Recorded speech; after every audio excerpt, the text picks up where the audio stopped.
ট্রাইব্যুনালের আদালত কক্ষে দাঁড়িয়ে যখন দাবি করা হয় গুলিতে চুলে আগুন লেগে যাওয়ায় গুলিকারীরা হো হো করে হাসছিল, তখন এই বিচার ব্যবস্থার গভীরতা সম্পর্কে আর কোনো সন্দেহ থাকে না।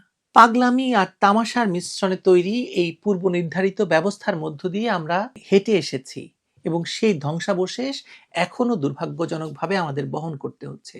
সাবেক প্রধানমন্ত্রী শেখ হাসিনা এবং বীর মুক্তিযোদ্ধা আসাদুজ্জামান খান কামালের বিরুদ্ধে রায় প্রদানের জন্য যে রাজসাক্ষীর নাটক মঞ্চস্থ করা হয়েছে, সেই নাটকেও আমরা অবগত হয়েছি যে কোটি টাকার আর্থিক লেনদেন হয়েছে। এই আর্থিক লেনদেন সম্পাদন করেছে রাজাকারদের আইনজীবী তাজুল ইসলাম। মোহাম্মদ তাজুল ইসলাম এবং তার সহযোগীদের বিরুদ্ধে যে অভিযোগ উঠেছে তা বাংলাদেশের বিচার ব্যবস্থার জন্য এক চরম লজ্জার বিষয়। শুধুমাত্র এক ব্যক্তির কাছ থেকে মামলা থেকে নাম অপসারণের বিনিময়ে 25 লাখ টাকা গ্রহণের ঘটনা এই দুর্নীতির ব্যাপকতার একটি ক্ষুদ্র নমুনা মাত্র।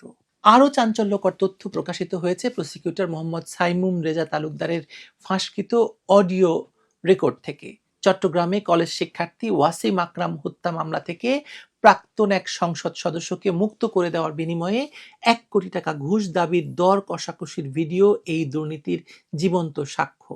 জুলাই আগস্ট 2024-এর তথাকথিত গণ অভ্যুত্থানের মামলায় নাম অন্তর্ভুক্তির আতঙ্ক সৃষ্টি করে তারা আওয়ামী লীগের নেতা, কর্মী, পুলিশ, সেনাবাহিনীর সদস্য এবং ব্যবসায়ীদের কাছ থেকে শত শত কোটি টাকা হাতিয়ে নিয়েছেন।